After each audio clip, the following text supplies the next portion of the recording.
ತಂದ್ರೆ ನಿನ್ನ ಕೈಲಾರು ಭಾಷಮ್ಮ ಎಂತ ಮಾತಾಡ್ತಾ ಇದ್ದೀವಿ ನೋಡು. ನನ್ನ ಪಾಲಿಗೆ ಹೆಣ್ಣೆಂದ್ರು ನೀಡಿ, ಗಂಡೆಂದ್ರು ನೀಡಿ, ಗಂಡ ಹೆಂಡತಿಯರ ಬಾಳಿಗೆ ಬೆಳಕಾಗಬೇಕಾದವನು ನಿನ್ನ ಕೆನ್ನೆಗೆ ಬರೆಯುವಂತ ಸಣ್ಣ ಬೆಳಕಲು ಈ ನಿನ್ನ ತಾಯಿ ಎಲ್ಲಕ್ಕನು, ಈ ನಿನ್ನ ತಾಯಿ ಎಲ್ಲ. ಯಾಕಂದ್ರೆ ನೀನು ಯಾವತ್ತು ನ್ಯಾಯ ಅಂತ ಹೇಳುವಂತ ಮನೆತನದಲ್ಲಿ ಹುಟ್ಟಿದಳು. ಅದಕ್ಕೋಸ್ಕರವಾಗಿ 4 ತಿಂಗಳಿಗೆ ಮಾತನ್ನು ಹೇಳಿದೆ. ಆದರೆ ನೀನು 1000 ತಪ್ಪು ಮಾಡಿದ್ರು ಕೂಡ ಮುಚ್ಚಿ ಹಾಕಿಕೊಳ್ಳುವಂತ ಮನೋಭಾವನೆ ಈ ನಿನ್ನ ತಾಯಿಗಿದೆ ಕಣು. ಆದ್ರೆ ನಿನ್ನ ತಂದೆಯವರು ಹಾಗಲ್ಲ ಕಣು. ನಿನ್ನ ತಂದೆಯರು ದುಷ್ಟರನ್ನು ಕಂಡ್ರೆ ಕೆಂಡ ಹಾಕ್ತಾರೆ, ಕಳ್ಳರನ್ನು ಕಂಡ್ರೆ ಕೈ ಕಳ್ಳನೇ ಕತ್ತರಿಸಿ ಹಾಕ್ತಾರೆ, ಏನಾದರೂ ಸಿಗಲಿ ಅವರ ರಕ್ತವನ್ನೇ ತೆಗೆದು ಹಾಕ್ತಾರೆ. ಅಂತ ನಿಷ್ಠಾವಂತನ ಮಗನಾದ ನೀನು ಯಾವತ್ತಿದ್ರು ನೀನು ನಿಷ್ಠೆಯಿಂದ ಇರಬೇಕು ಅನ್ನೋದೇ ನನ್ನ ಆಸೆ. ಅಮ್ಮ ಹೆತ್ತ ಕಾರಣ ಪ್ರೀತಿ ಇಲ್ಲಮ್ಮ. ಅಮ್ಮ ಇನ್ನು ಮುಂದೆ ಯಾವ ತಪ್ಪು ಮಾಡಲಮ್ಮ, ಯಾವ ತಪ್ಪು ಮಾಡಲ್ಲ ಅಮ್ಮ. ಇವತ್ತು ನಾನು ಬೆಂಗಳೂರಿಗೆ ಹೋಗ್ಬೇಕು ಅಮ್ಮ. ಅಪ್ಪನ ಕಡೆಯಿಂದ ಒಂದು 10,000 ರೂಪಾಯಿ ಕೊಡ್ತೀಯಮ್ಮ. 10,000 50,000 ಹಣವನ್ನು ಬೇಕಾದ್ರೆ ಕೊಡ್ತೀನಿ. ಆದ್ರೆ ನೀನು ಹೋಗಿ ವಿದ್ಯಾವಂತನಾದ್ರೆ ನನಗೆ ಅಷ್ಟೇ ಸಾಕು ಕಣವು.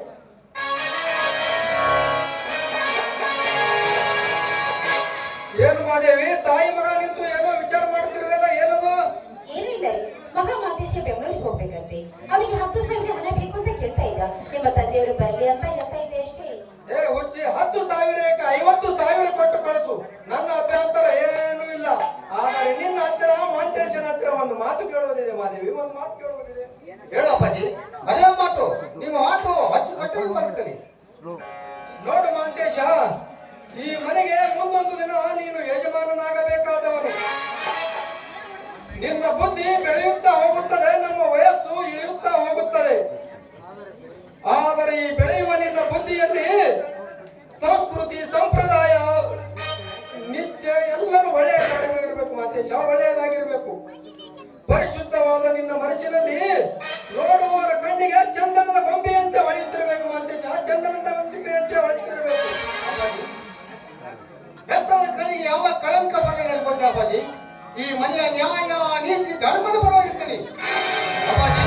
ನಾನು ಮಗಳಾಗಿ ಹೋಗ್ತಿದ್ದೀನಿ, ನನ್ನ ಸ್ವಲ್ಪ ನಂಬಿಕೆ ಇದೆ ಮಾಂತೇಶ. ಹೆತ್ತವರು ಮಗನನ್ನು ನಂಬದಿದ್ದರೆ ಮತ್ತಾರನ್ನು ನಂಬಬೇಕು ಮಾಂತೇಶ, ಮತ್ತಾರನ್ನು ನಂಬಬೇಕು.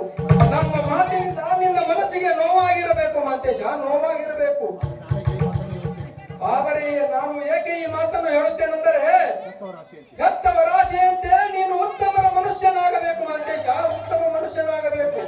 ಈ ಮನೆ ಎಂಬ ಗೂಡಿನಲ್ಲಿ ಮಗನೆಂಬ ಹಕ್ಕಿಯನ್ನು ಸಾಕಿ ಪ್ರೀತಿ ಪ್ರೇಮದಿಂದ ವಾತ್ಸಲ್ಯೆಂಬ ಕಾಳಕಡಿಗಳನ್ನು ಹಾಕಿ ನೋಡುವವರ ಕಣ್ಣಲ್ಲಿ ಒಳ್ಳೆಯ ಮನುಷ್ಯನಾಗಬೇಕೆಂದು, ಸಾವಿರಾರು ಜನರಿಗೆ ಶಿವಶರಣರ ಹಕ್ಕಿಯಾಗಲೆಂದು, ರೆಕ್ಕೆ ಬರದ ಮೇಲೆ 10,000 ಜನರಿಗೆ ಮುಕ್ಕುವ ರಣ ಹತ್ತು ಆಗಬಾರದೆಂದು ನಿನ್ನನ್ನು ಮುನ್ನೆಚ್ಚರಿಕೆ ಕೊಡ್ತಾ ಇದ್ದೀನಿ ಮಾಂತೇಶ, ಮುನ್ನೆಚ್ಚರಿಕೆ ಕೊಡ್ತಾ ಇದ್ದೀನಿ.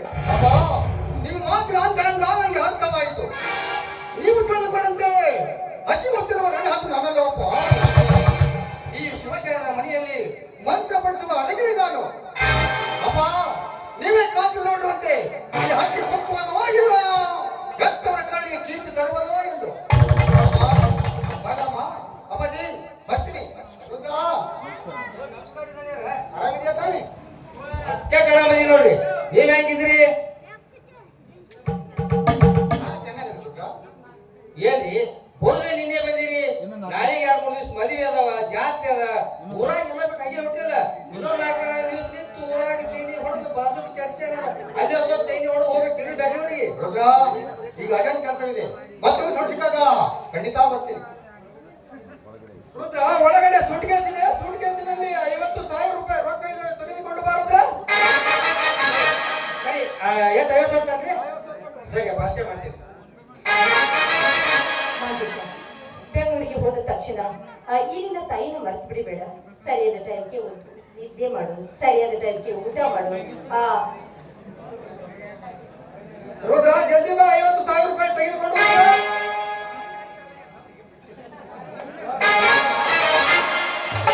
ಅದಕ್ಕೆ ಜಾಮಿ ಹಾಕಿಟ್ರಿ, ಪಟಕಿ ತೆಗೆದಿಲ್ಲ ಬಿಡುದಲ್ಲ. ನೋಡ್ರಿ, ಬೆಂಗಳೂರಾಗ ನನ್ನ ಮಗಳ ದಾಳಿ ಈ ವರ್ಷ ಹಾಕಿದ್ದು BA ಮುಗಿತೈತ್ರಿಪ್ಪ. ನೋಡ್ರಿ ನೋಡ್ರಿ ನೀವು ಹೇಗಿದ್ರು ಬೆಂಗಳೂರು ಹೊಂಟೀರಿ ಮತ್ತ ನಮ್ಗ ಆರಾಮದಿದ್ರೆ ಹೇಗಿದ್ರು ಎಲ್ಲ ನೋಡಿರಿ ಈಗ ಸ್ವಲ್ಪ ಆರಾಮದಾರ ಹೋಗಿ ನನ್ನ ಮಗಳಿಗೆ ಹೇಳ್ರಲ್ಲ ರುದ್ರ ಬೆಂಗಳೂರು ಯಾವ ಕಾಲೇಜು ಎಲ್ಲಿ ಅಂತ ಯಾಕೆ ಹುಡುಕುದು ಏನಾದ್ರು ಹೇಳೈತೇನ